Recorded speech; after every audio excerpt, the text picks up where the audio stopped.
Hello. स्वागत है आप सभी का गणित पंथी यूट्यूब चैनल में। तो जैसा आप जानते हैं कि हम अभी टीईटी की क्लासेज कर रहे हैं। मैथ्स का पूरा टॉपिक सिलेबस हम कवर कर रहे हैं प्रीवियस ईयर क्वेश्चंस को बेस बना करके, और सारे कॉन्सेप्ट को वन बाय वन मैं क्लियर कर रहा हूँ। और प्रीवियस ईयर के सारे क्वेश्चंस भी मैं क्लास में ख़त्म ही करवा रहा हूँ। तो इस सीरीज़ में 5 वीडियो हमने ऑलरेडी कर लिया है। ये हमारी छठी क्लास है। और ख़ास बात यह है कि लगभग 5 क्लासेज में कॉन्सेप्ट बहुत बड़े लेवल तक कवर हो चुका है। आज आप त्रिभुज की और भी प्रॉपर्टीज़ के बारे में देखेंगे। जैसे त्रिभुजों के प्रकार आप देख चुके हैं, बहुभुज, कोणों के प्रकार, और त्रिभुज के ऊपर और कुछ कोर कॉन्सेप्ट जो क्वेश्चंस बनते हैं वो सब आप देख चुके हैं। अभी हम आज हम पढ़ेंगे त्रिभुज के कुछ जो अंदर रेखाएं होती हैं, जो कुछ केंद्र बनते हैं उनके बारे में, और कुछ जो सूत्र होते हैं, जो लंबाइयाँ पूछी जाती हैं, जो कोण निकालने होते हैं, उनके बारे में। और प्रीवियस ईयर के ही 7-8 क्वेश्चन हैं जिनके बेस पे मैं करवा दूंगा पूरा।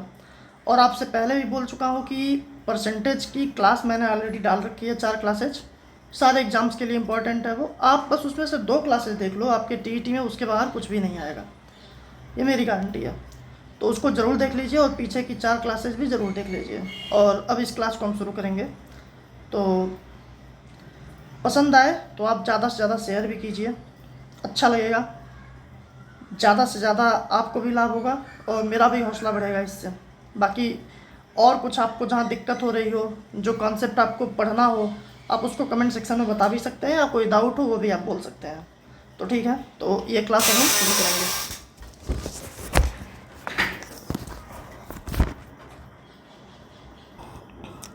तो सबसे पहले हम एक विषमबाहु त्रिभुज लेते हैं, ठीक है। जनरल कोई भी त्रिभुज आप समझ लीजिए इसको। मैं आपसे कह रहा हूँ कि इसके सामने हम मध्य बिंदु लेते हैं, ठीक है। तीनों भुजाओं पे हम मध्य बिंदु लेते हैं और इसको हम मिलाते हैं, इसको भी मिलाते हैं और इसको भी मिलाते हैं, ठीक है। तो ये जो केंद्र बनता है, सबसे पहले ये लाइन क्या है, जो सामने वाली भुजा को 2 भागों में बांट रही हो, सामने वाली भुजा से मध्य बिंदु पे मिल रही हो, इसको हम बोलते हैं मीडियन, मतलब मध्यिका, ठीक है। इसको बोलते हैं जियो सेंटर, मतलब केंद्रक। खास बात क्या होती है, जो केंद्रक होता है ना, इस मध्यिका को 2:1 के रेशियो में बांटता है, शीर्ष की तरफ से, शीर्ष की तरफ, और ये भुजा की तरफ। शीर्ष की तरफ 2, भुजा की तरफ 1, इसको भी 2, 1, इसको भी 2, 1, ठीक है। ये एक खास बात होती है। दूसरी चीज़, जो फार्मूला होता है मध्यिका निकालने का, जैसे आप इसका नामकरण अगर करिए, ए है, बी है, सी है, ये ए डी है, ये बी ई है, और ये सी एफ है, ठीक है। और सबकी आप लंबाई ले लीजिए, सी के सामने सी ले लीजिए, और ए के सामने इसको ए ले लीजिए पूरी लंबाई, और बी के सामने इसकी पूरी लंबाई बी ले लीजिए, ठीक है। तो अगर मैं आपसे बोलूँ कि आपको एक मध्यिका निकालनी है, सी एफ, सी एफ जो कि मध्यिका है, अगर इसको निकालना है तो आप क्या बताओगे फार्मूला? इसका फार्मूला ये होता है,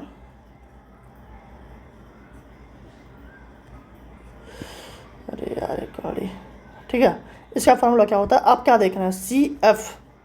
तो सी के आजू बाजू कौन है, बी है, ए है।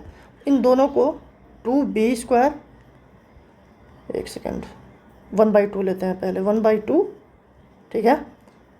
अब सी के ये सी एफ है ना, सी एफ, तो इसके आजू बाजू कौन है, बी, तो 2b² प्लस दूसरे बाजू में कौन है, ए, 2a² माइनस सामने कौन है, सी, c²। सेम चीज़ अगर हमें AD के साथ करना हो तो AD के साथ 1/2, आजू बाजू कौन है, ये AD के आजू बाजू कौन है, बोलेंगे आप B और C, तो 2b² plus 2c² minus a²। Same चीज़ अगर निकालना हो BE के साथ 1/2 अंडर रूट, आजू बाजू कौन है, BE के C और A, यानी 2a² प्लस 2c² माइनस सामने कौन है, b²। ये होता है मीडियन का फार्मूला, तीनों आप निकाल सकते हैं। ठीक है। एक चीज़ आपको बहुत इंपॉर्टेंट बता देता हूँ, कोई भी ये त्रिभुज है, इस रेखा को अगर आप आगे बढ़ाइए तो ये जो बाह्य कोण होता है ना, जो हमने बताया था पिछले क्लास में बाह्य कोण, तो बाह्य कोण जो होता है ना, अगर थीटा हो और ये अल्फ़ा और ये बीटा हो, तो बाह्य कोण हमेशा बाकी दो कोणों के योगफल के बराबर होता है। मतलब थीटा कितना हो जाएगा, अल्फ़ा प्लस बीटा। ये एक इम्पॉर्टेंट फार्मूला है। ठीक है। अब आपने केंद्रक देख लिया, ओके। अच्छा हाँ, अब केंद्रक के बारे में एक चीज़ और जानिए।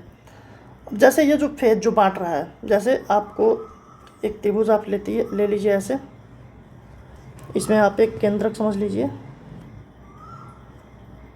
ये मान लीजिए केंद्रक है, जैसे जी इसमें था ना। तो अगर हम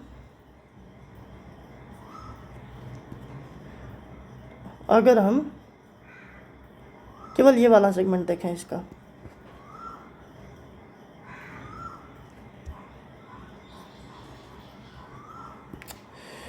कहाँ जा रहा है, केवल ये वाला सेगमेंट देखें, तो ये तीनों ना आपस में बराबर होते हैं। जैसे इसका अगर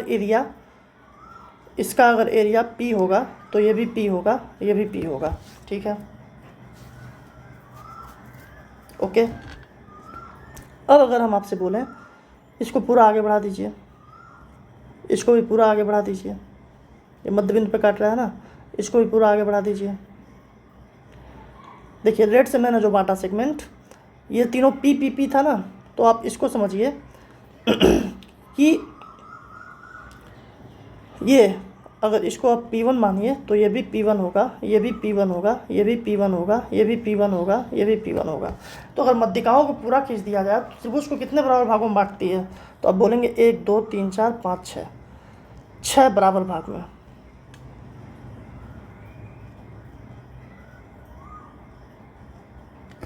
ठीक है, ये इम्पोर्टेंट चीज़ थी। एक चीज़ अभी आपने देख लिया, अब एक चीज़ और देख लीजिए। अगर मैं कहता हूँ कि इसका कोण समद्विभाजक खींचते हैं, कोण समद्विभाजक क्या होता है, जो इस कोण को दो बराबर भाग में बांटता है, ये बराबर कर दे। ठीक है, मतलब अगर ये 60 था तो 30 में कर दे। ठीक है, तो अगर ये भुजा A हो, ये भुजा B हो और ये M और N हो, ठीक है, तो A बाई B जो होते हैं ना, ये M बाई N के बराबर होते हैं। ठीक है, अगर ये A था, B था, C था, या फिर A था, B था, C था, तो ये D अगर रहा हो तो, ठीक है, ये होता है।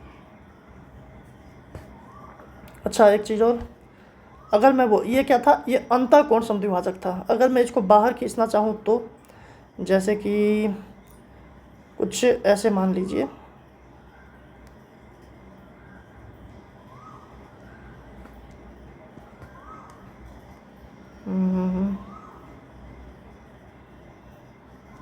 ठीक है, ये मान लीजिए इसका समद्विभाजक अगर खींच दिया जाए, जो कि यहाँ पे आके मिल रहा हो, ये वाला। ठीक है, तो ऐसे में क्या होता है, ऐसे में ये होता है, अभी आपको तो पता है कि D तो यही है, A यही है, B यही है, तो अब AB और AC अगर ये A हो, ये B हो, तो अब देखिए M और N कौन सी लंबाई आप लेंगे, हमेशा D और B के बीच में M था, मतलब ये पूरा M है। ठीक है, और D और C के बीच में N था, तो ये पूरा N है। अब भी यही बात हो जाएगी, A by B is equal to M by N। ठीक है, ये लंबाई भी निकालने का फार्मूला होता है, मैं बता दूंगा आपको, लेकिन अभी तक तो ये पूछा नहीं है, लेकिन फिर भी आप जान लीजिए।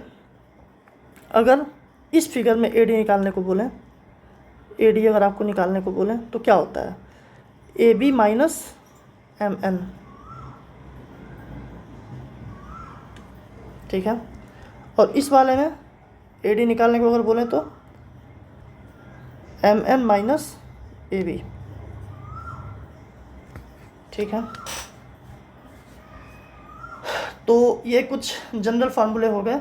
बाकी एक बात तो मैंने पहले आपको बता ही रखी है, ये सवाल आपने किया ही था पहले, कि अगर सामने वाली भुजा पे लंब डाल दिया जाए तो ये लंब डाल दिए, ये लंब डाल दिए और ये लंब डाल दिए,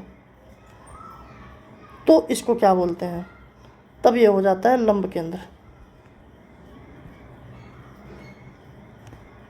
ऑर्थो सेंटर। ठीक है, इसकी खासियत क्या होती है, ये और ये मिला के, मतलब अगर ये अल्फ़ा हो ये बीटा हो तो अल्फ़ा प्लस बीटा हमेशा 180 डिग्री होता है, ये इसकी खासियत होती है। ठीक है,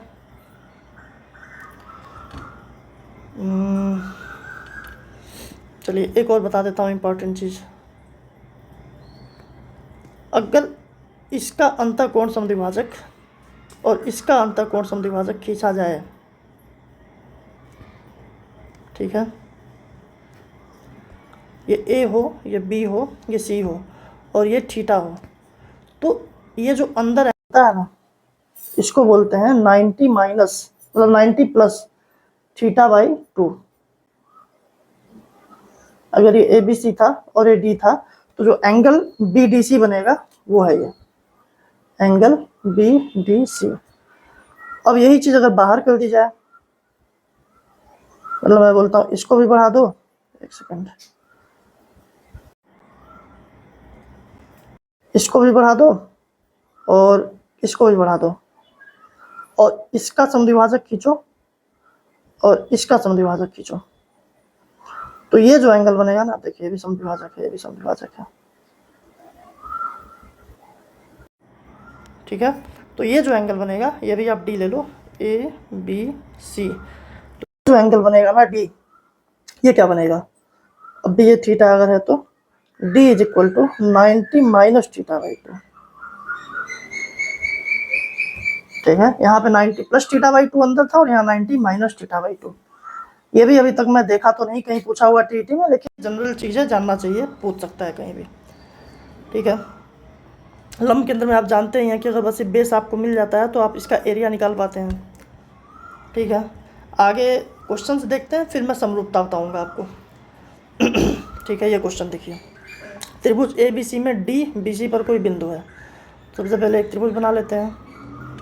अच्छा एक बात और, ये सारे के सारे जो केंद्र होते हैं ना, सेंटर्स, अगर ये हम एक समबाहु त्रिभुज बना दें, समबाहु त्रिभुज, तो ये सारे केंद्र एक ही जगह पे हो जाते हैं, सारे केंद्र एक ही बिंदु पर। ठीक है, हो जाते हैं। चलिए, त्रिभुज ए बी सी में डी बी सी पर कोई बिंदु है, ए बी सी, तो डी जो है ना बी सी पर कोई बिंदु है, ए डी कोण ए का समद्विभाजक है, तो ये ए डी जो है ये कोण ए का समद्विभाजक है। ठीक है, अब क्या बोला है, ए बी बराबर 15, ए सी बराबर 12, ए बी बराबर 15, ए सी बराबर 12, बी डी बराबर बी सी बराबर दिया है 18। ठीक है, देखिए बेसिक से अगर आप इसको करेंगे, जैसे आप बेसिक से करते हैं, ये ए मान लेंगे तो ये कितना हो जाएगा, अगर ये हो ए हो गया, ये पूरा 18 है तो ये 18 माइनस ए हो गया।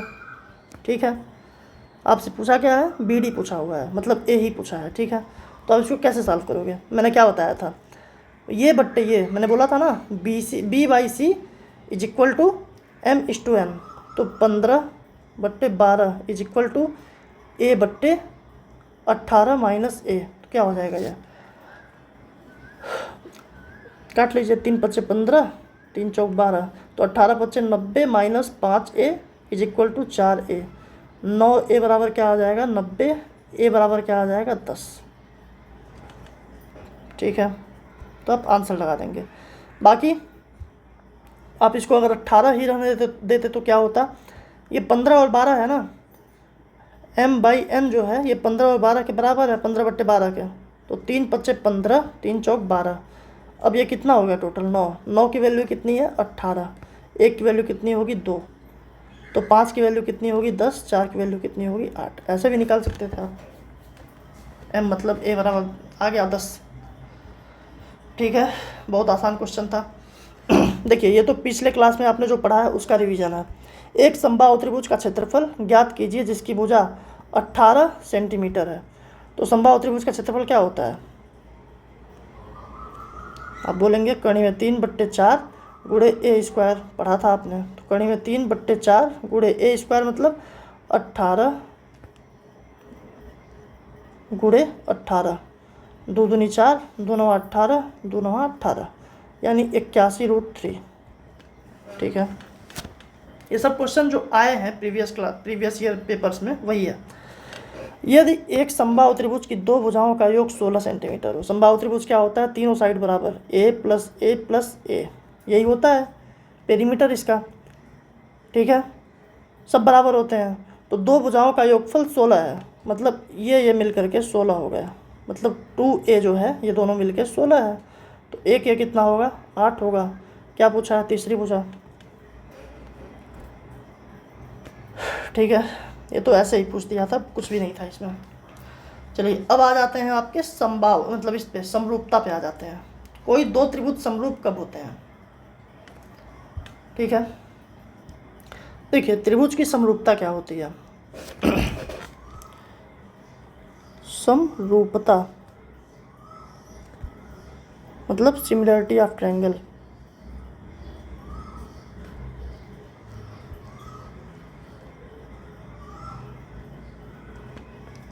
बात इसका सिंपल सा ये होता है ना, समरूप जो रूप समान हो। जैसे ये एक छोटा सा मैंने समबाहु बना दिया, समबाहु तो नहीं बनाइए सॉरी, ये मान लो मैंने छोटा सा एक समबाहु बना दिया और ये एक बड़ा सा समबाहु बना दिया। तो आप एक बात बताओ, इसकी तीनों भुजा इसके तीनों भुजा के मतलब इसकी भी 3 भुजा बराबर, इसकी भी 3 भुजा बराबर, इसका भी ये एंगल 60 है, ये एंगल 60 है, इसका भी एंगल 60 है, ये एंगल 60 है। ठीक है, तो सिमिलरिटी मतलब एक जैसा दिखना। ठीक है, मतलब अपने एंगल्स और उससे एंगल्स जो एक जैसे दिखें। तो बात क्या होती है, सिमिलरिटी के 3 कंडीशन होते हैं। क्या क्या कंडीशंस क्या क्या होता है? फर्स्ट, पहले को बोलते हैं एंगल, इसको ए मतलब एंगल।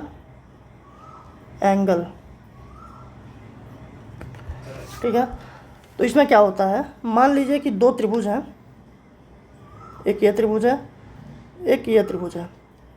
ठीक है,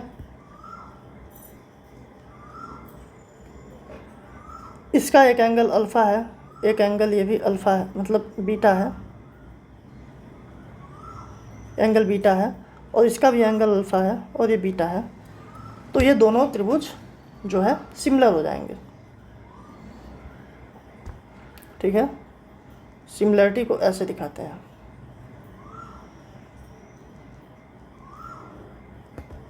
अच्छा, ये अल्फ़ा बीटा था। ठीक है, अगर मैं आपसे ऐसे बोल दूं,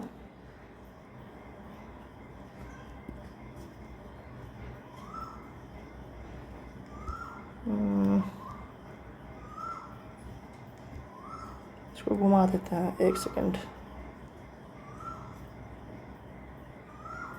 मैं ऐसे अगर बोल दूं, ये अल्फ़ा है, ये बीटा है, इसमें ये अल्फ़ा है और ये बीटा है, तो भी सिमिलर। बस दो एंगल बराबर होने चाहिए था, जो कि हो रहे हैं। सेकंड कंडीशन क्या है? सेकंड कंडीशन को बोलते हैं साइड एंगल साइड। ये कैसे होता है? ये कोई दो ट्रायंगल है। ठीक है, मैं ये बोलता हूँ कि ये ए और बी हो। ठीक है, और ये कोई एंगल थीटा हो, ये पी और क्यू हो और ये कोई एंगल थीटा हो। तो एंगल बराबर है, लेकिन ए अब यहाँ पे मतलब क्या है, ए जो है ना ये पी के अनुपात में होना चाहिए। पर मतलब क्या उसे बोलते हैं, A is directly proportional to P and B is directly proportional to Q. ये क्यू ऐसे क्यों है? क्यू क्यू, मतलब कैसे, देखो ए बाई बी जो है ना, ये बराबर होना चाहिए पी बाई क्यू के, और बीच में एंगल बराबर है ही। तीसरी कंडीशन क्या है, अच्छा इसको और मैं डिटेल में समझाता हूँ। जैसे मैं बोलता हूँ आपसे, एक ये त्रिभुज था, ये 4 था, ये 8 था और ये थीटा था, ठीक है। एक ये त्रिभुज था, ये 6 था, ये 12 था, ये थीटा था। तो आप एक चीज़ देखिए, 4 दूनी 8, 6 दूनी 12, ठीक है। मतलब 4/8 और ये 6/12, 6/1/2, ये भी 1/2, ये भी 1/2, ठीक है। तो ये सिमिलर हो गया। थर्ड कंडीशन क्या है, थर्ड कंडीशन को क्या बोलते हैं,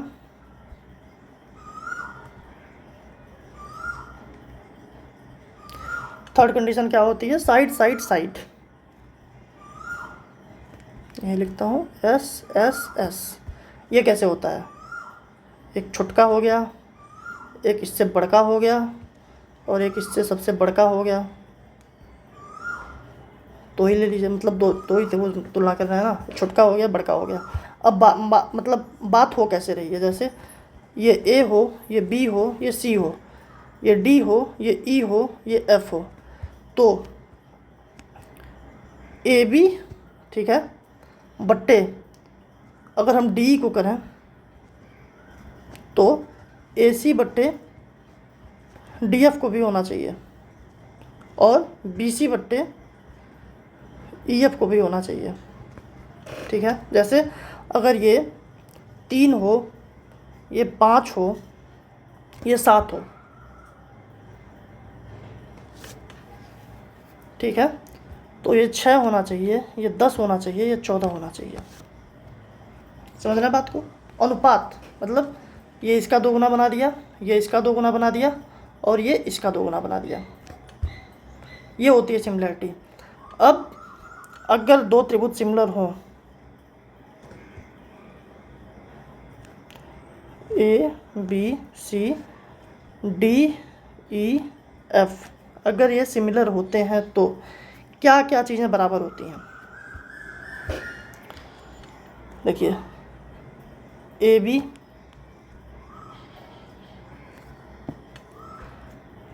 बट्टे डी, सबसे पहले जो अभी हमने लिखा था ऊपर, बराबर बी सी बट्टे ई एफ बराबर डी एफ बट्टे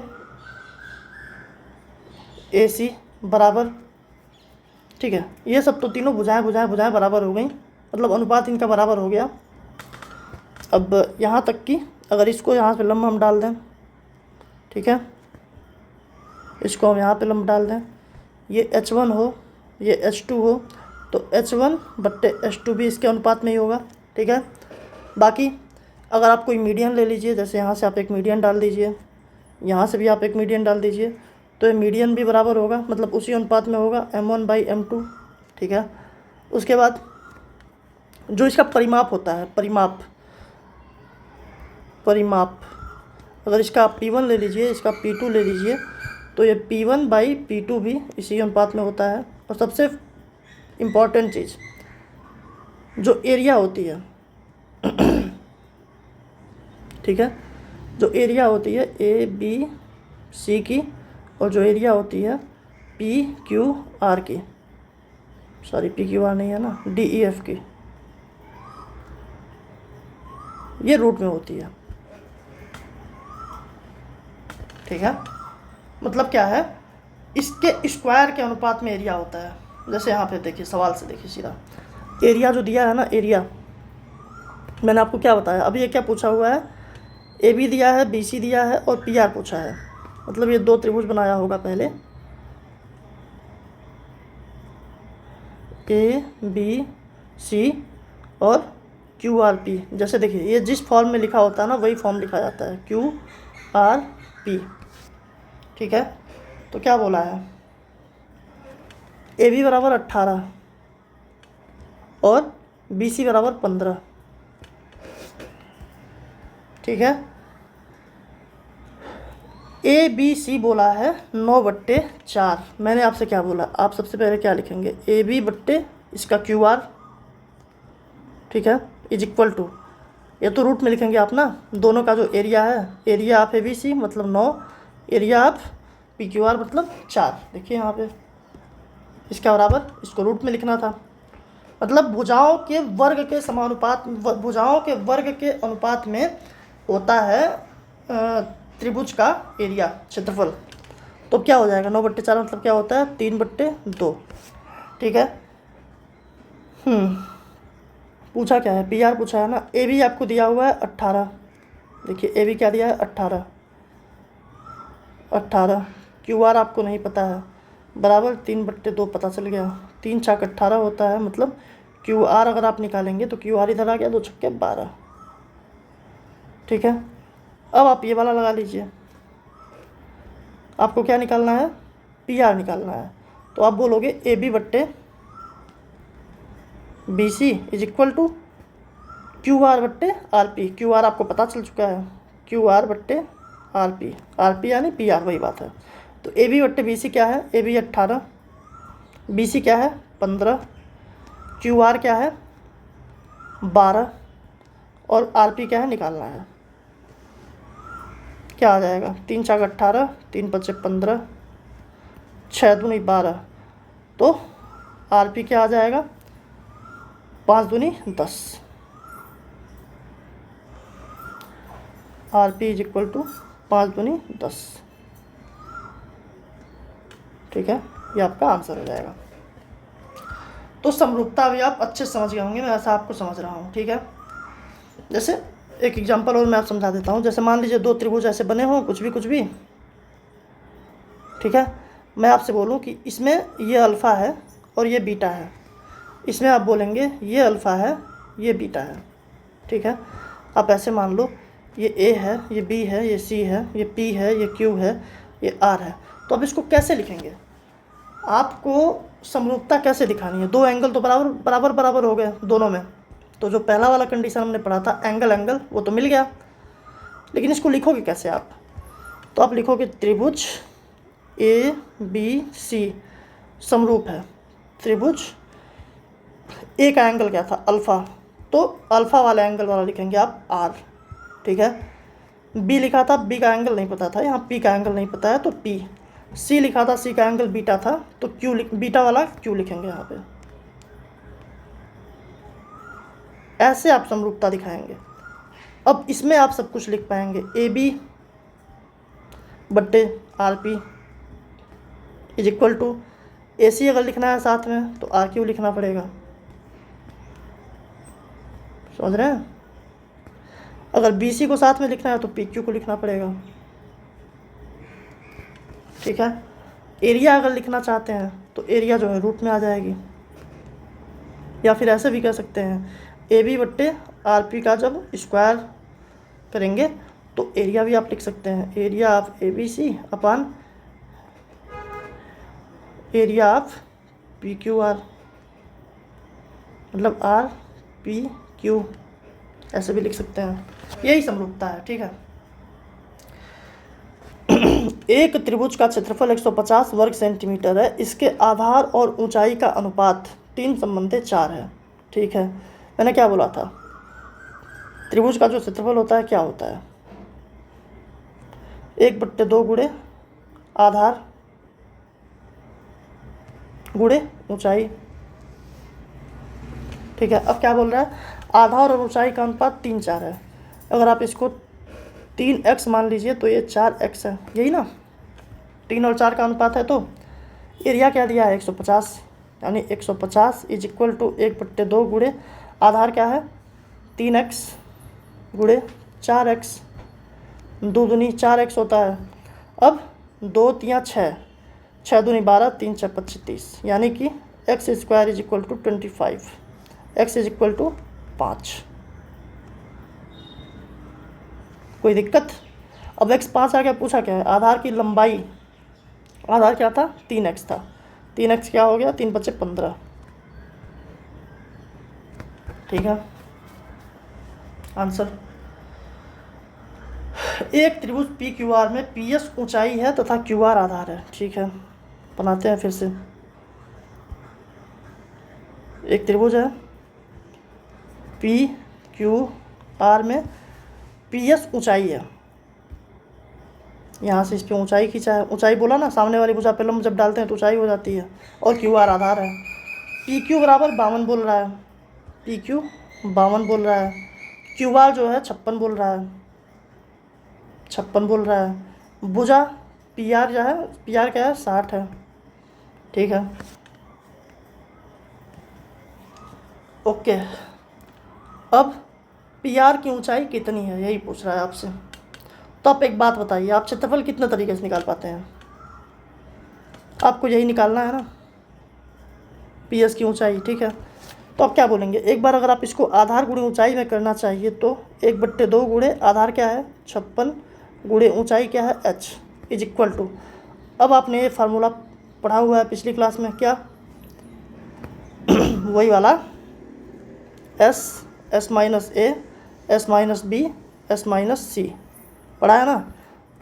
s क्या आएगा यहाँ पे, अर्ध परिमाप बोलते हैं, तो तीनों को जोड़िए, मतलब 52 + 60 + 56 अपान 2, मतलब 2 6 8 5 6 5 11 5 16 बट्टे 2 कितना होता है 2 8 16 260। तो अब यहाँ पे आप क्या लिखेंगे, s मतलब 84 है, s की वैल्यू 84 मिल गई।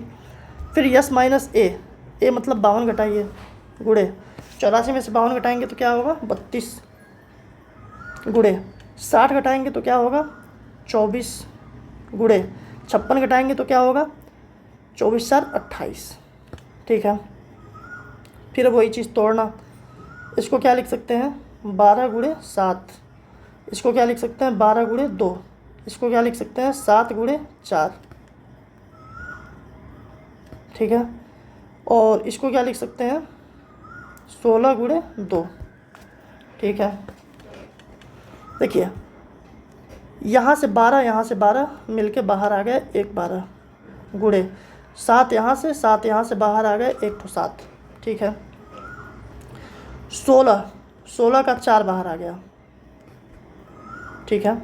ये इधर तो पहले से था ना 2 से 28, यानी कि 28 गुणे h था इज इक्वल टू चल रहा है, 16 में से 4 बाहर आ गया, 2 और 2 हैं तो इसमें से 1 2 बाहर आ जाएगा, गुणे 4 में से 1 और 2 बाहर आ जाएगा, ये 28 है, ये 7 चौक 28 कट जाएगा, h बराबर क्या आ गया 12 दूनी 24, 12 दूनी 24 दूनी 48। देखिए पिछली क्लास में जो आपने पढ़ा है उसका रिवीजन था। यही सारे क्वेश्चंस आपके एग्जाम में पूछे गए हैं, जो पहले प्रीवियस ईयर में जो टीईटी के पूछे गए हैं वही सारे क्वेश्चंस हैं। फिर देखिए वही बात आ गई, दो समरूप त्रिभुजों का क्षेत्रफल का अनुपात 9 संबंधित 25 है, उनकी संगत ऊंचाइयों का अनुपात क्या है। फिर यहाँ देखिए आप क्या क्या करने को बोला है, h1/h2 क्या होता है कर्णी में क्षेत्रफल, वही चीज़ कर दीजिए यहाँ भी, आँख बंद करके, कुछ नहीं सोचना है। संगत ऊंचाई पूछा है, आप बोलेंगे h1/h2 is equal to, root में होता है क्या त्रिभुज पहले वाले का क्षेत्रफल बट्टे त्रिभुज दूसरे वाले का क्षेत्रफल, ठीक है। h1/h2 इज इक्वल टू, ये 9/25 है ना, ये 9 था ये 25 था, तो कर्ण के बाहर क्या आ जाएगा 3/5, तो h1h2 का अनुपात क्या है 3/5, ठीक है। नीचे दी गई आकृति में एंगल B बराबर 70, एंगल C बराबर 60, BC का मध्य बिंदु E है, तो AB का मध्य बिंदु F है। अच्छा BC का मध्य बिंदु E है, मतलब क्या है फिर देखते हैं। ट्रायंगल है, B बराबर 70, C बराबर 60, ये A है, ये B है, ये C है। B बराबर 70, C बराबर 60, ठीक है। BC का मध्य बिंदु E है, ये इसका मध्य बिंदु है E। AB का मध्य बिंदु F है, AB का मध्य बिंदु F है। तब एंगल FEB का मान क्या है, FEB क्या पूछा है ये, FEB। देखिए एक बात और आपको बताना था, बताना ही आपने पढ़ लिया, एक्चुअली आपने पढ़ा हुआ है। आप एक बात बताओ कि मैंने जब बताया था आपको, ये दो समांतर रेखाएं अगर खींची जाती हैं और एक ये रेखा काट रही हो दोनों को, तो आपको पता है ना ये एंगल जो है इसके बराबर होता है ये एंगल इसके बराबर होता है, मतलब ये भी दोनों बराबर होते हैं और ये भी दोनों बराबर होते हैं, सेम चीज़ ये भी बराबर होता है। ठीक है, तो आप एक चीज़ बताओ, जब ये मध्य बिंदु है, ये भी मध्य बिंदु है, तो अगर मैं दोनों त्रिभुजों को अलग अलग बनाऊं, जैसे एक ये छोटा वाला, एक ये बड़ा वाला मैं आपसे बोलूं ये B है, ये E है, ये F है, ये आपका वही B है, ये C है, ये A है। देखिए इसी को मैंने एक छोटा वाला बना दिया, एक ये वाला बना दिया मैंने, ठीक है, और एक ये वाला बना दिया।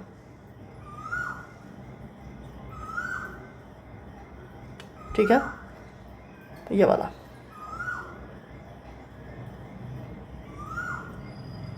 और ये छोटा वाला था। ठीक है, मैं क्या बताना चाहता हूँ आपसे कि इसका भी एंगल B है, इसका भी एंगल B है। ठीक है, इसने क्या बोला था, ये मध्य बिंदु पे काटा है, मतलब अगर ये एक था तो ये पूरा वाला, मतलब ये एक अगर था, ऐसे देखिए, अगर ये एक था ये भी एक रहा होगा, ये पूरा कितना रहा होगा 2, ये एक था ये भी एक था, ये पूरा कितना रहा होगा 2। ठीक है, तो आप एक बात बताओ, अगर ये एक था ये एक था तो ये पूरा कितना था 2, ये पूरा कितना था 2।